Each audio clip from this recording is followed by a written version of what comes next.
Hey everybody, it's Dave here at Blue Bears Games once again with another $20 budget decks. Today's one is actually kind of a neat one. I don't do a whole lot of blue-red decks that are not, I guess, instant and sorcery based, but this one is not. This one is Izzet Blitz, and this one is actually creature based. So let's go ahead and take a look at it. It's actually kind of neat. I'll go ahead and show you this one real quick. Alright, so Izzet Blitz just means that the creatures are cheap and they like having instants of sorceries cast. That is not the way you're going to kill people like in my other decks. You know, it's not direct damage and it's not counter magic. These are kind of neat, so let me show you what they do. Alright, so the first one up is Blisterclos Weird. It's a 1 to cast 1/1 that whenever you cast an instant or sorcery, he gets +1/+1 and you can untap him. Okay? I wish it would have been, there is a version of him that's 3 to cast that you put a +1/+1 counter on him, but he's too slow for what this deck can do. So I went ahead and put a playset of those in because this is your 1-drop. So next up, your 2-drop is Kiln Fiend. This is the only card in the deck that isn't Pioneer legal, by the way, and there is an actual way to replace him with one that is. So if you wanted to try this in Pioneer, this deck can be done in Pioneer. It's really cheap, really quick, and it's efficient. But anyway, Kiln Fiend is 2 to cast for a 1/2 that whenever you cast an instant or sorcery, he gets +3/+0 until end of turn. See the theme so far yet? So I got 4 of them in there. The 3-drop is We Dragonauts. It is a 1/3 flying for 3 that whenever you cast an instant or sorcery spell, he gets +2/+0 until end of turn. He's in here because he's flying. He's evasive. That means that he's not a ground creature that can be just blocked, chump blocked, or what have you. He's flying, so he's a little bit harder to block. I got 2 of those in here. The other 3-drop is Nivix Cyclops. It is a 3 to cast, 1/4 with Defender, but whenever you cast an instant or sorcery spell, he gets +3/+0, and he can attack as though he doesn't have Defender. So first instant you cast, he's a 4/4 for 3 mana.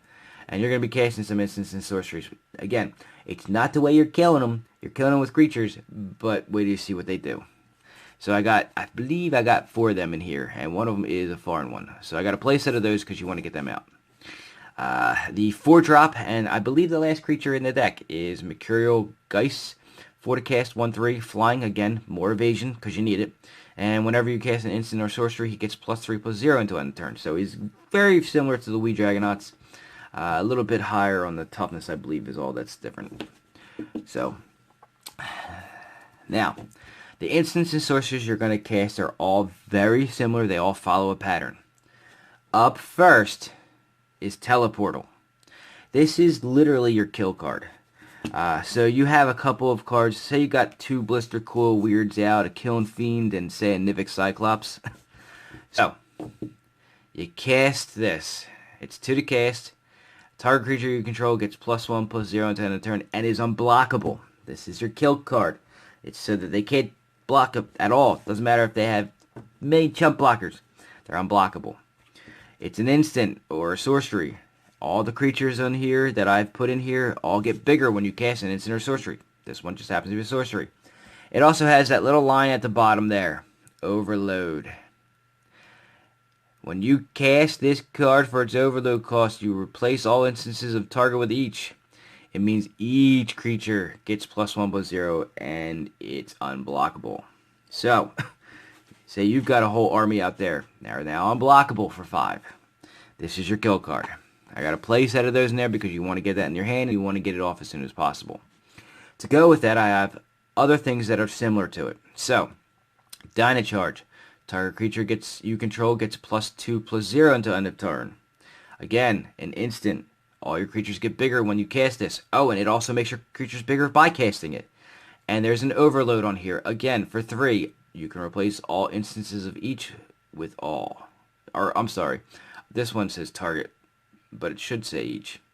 I'm sorry, target. I'm sorry. MS moment. Sorry about that. It says target creature. Overload replaces that with each. So each creature would get +2/+0, and that's only for 3. So imagine you've got out all those creatures that get bigger. You know, they get +3/+0 or plus, whatever.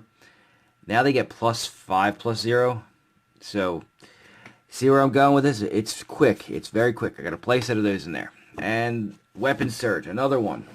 It's 1 to cast. Target creature you control gets +1/+0 and gains first strike until end of turn. And the overload on it is 2, so you can replace the instance of target with each. So each creature you control would get +1/+0 and first strike. So at instant speed, the good thing about this card is it can be defensive or offensive.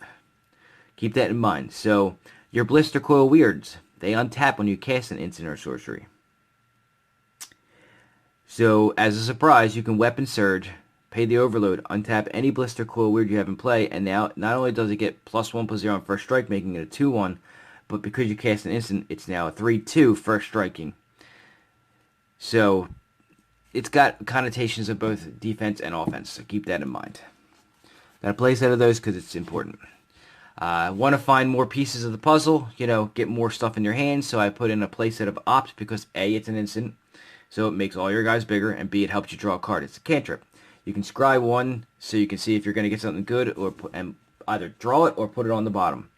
So more instants to help you so that you can get your creatures to grow. Uncovered Clues. It's a 3 to cast sorcery that you look at the top 4 cards of your library. You may reveal up to 2 instants or sorcery cards from among them and put the revealed cards into your hand and put the rest on the bottom of your library.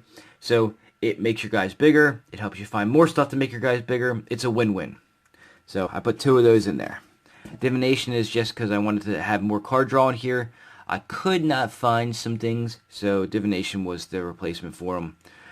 It's just 3 to cast sorcery, draw 2 cards. So draw 2 cards, make your guys bigger. That's what that reads as. Alright, for the rares. Erratic Cyclops. 4 to cast, 08, Trampler. It's weird to have a 0 power creature with Trample, but there's a reason. Whenever you cast an instant or sorcery spell, he gets +X/+0 until end of turn, where X is a spell's converted mana cost. If I'm not mistaken, when you overload something, that is the converted mana cost of the card. So that counts for the Erratic Cyclops. So a lot of these things are cheap to cast, but if you overload them, they get a little bit bigger. So he gets a little bit bigger. On top of that, remember, when you're casting those instants and sorceries, minus the ops and the stuff that helps you find other stuff, those are making the Erratic Cyclops bigger as well. So if you teleport and you make him +1/+0, he also, gets either the 2 for the 1 red and 1 blue casting cost, or if you overload it, it's +5. So you get the +1/+0 plus the +5 for the overload. He can get pretty big pretty quickly. So that's why he's in here, because he fits the theme of this deck really well. Up next, Zarah Hedren Grinder, 4 to cast, 3/3. Whenever you cast an instant or sorcery that targets only Zarah Hedren Grinder, copy that spell for each other creature you control that this spell could target, and each copy targets a different one of those creatures. So this takes something like the Teleportal, which is 2 to cast. Yes, you can overload it for 5, but if you don't have 5, say you only have the 4, for some reason you missed a land drop and you have him out, next turn you didn't get a land drop, you can still cast the Teleportal, target Zarah, and it targets all of your creatures. So now they all still get that +1/+0 and unblockable. So that's why Zarah is in here. Malek Izzet Paragon is in here, 6 to cast, 2/4. Play with the top card of your library revealed, and you may cast the card if it's an instant or sorcery, and then whenever you cast an instant or sorcery from your library, you may copy it, and then choose new targets for the copy. You see where that's going. So being able to double up each card, so each instant or sorcery already grows your creatures by a little bit. So imagine being able to cast 2 copies at once. So now they get even more. From what I understand, copying spells does not count as casting them unless it's specific instances. And I have a commander deck that uses Talrand and a card called Isochron Scepter, and that's the only card that I've found so far that gets around this rule, because it says copy the card, but then it says cast it right afterwards. So anytime you copy it, that card gets around it. No other card that I've seen yet does. So when you copy a spell, it doesn't actually count as casting it. So you don't get the double dip on that one. Sorry guys, it's just so that you can double cast things that make your creatures bigger. So I wish it was so. It's not, unfortunately. That would be just too much. So Izzet Paragon's in there just so you can double cast your instants and sorceries. That includes your opts and your divinations. So imagine for 3, you can draw 4, or for 2, you can scry 2, draw 2. It's not a bad option. Alright, and the special card that I always put into a deck is Dictator of the Twin Gods. Just imagine, you know, overloading something and then having enough mana to flash in the Dictator of the Twin Gods. It says if a source would deal damage to a permanent player, it deals double that damage. Can you imagine having either this in play or flashing in play and having all your creatures unblockable and getting +1/+0? It gets a little out of hand. So, like I said, this deck is actually mostly Pioneer legal minus the Kiln Fiend, I believe. That looks like the only card I can see, and if not, you can replace others with very similar cards. Imagine pulling up to a tournament with this little bad boy for less than $20 or for $20 and actually winning a game or two. You'd surprise some people. So, not a horrible deck. It's pretty quick, actually. Alright, 2-color decks. So we have, you know, basic mountains, basic islands, equal amounts of them.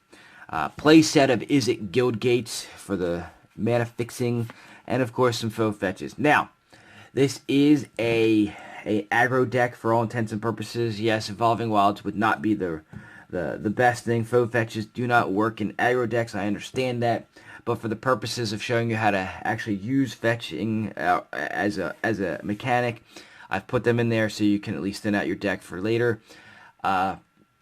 If you really were going to play for serious, you know, and actually put some time into this deck, you would go with regular fetches, but they're illegal in Pioneer, so you couldn't do that.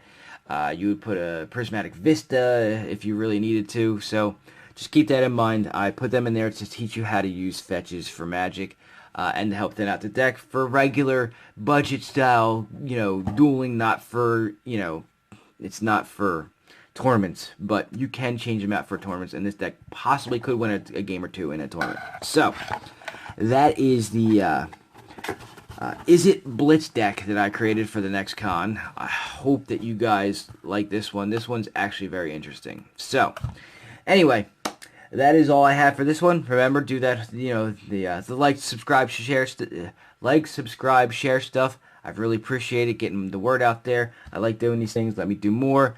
Give me some encouragement. Comments below. All that good jazz. Alright, I'm out. See ya.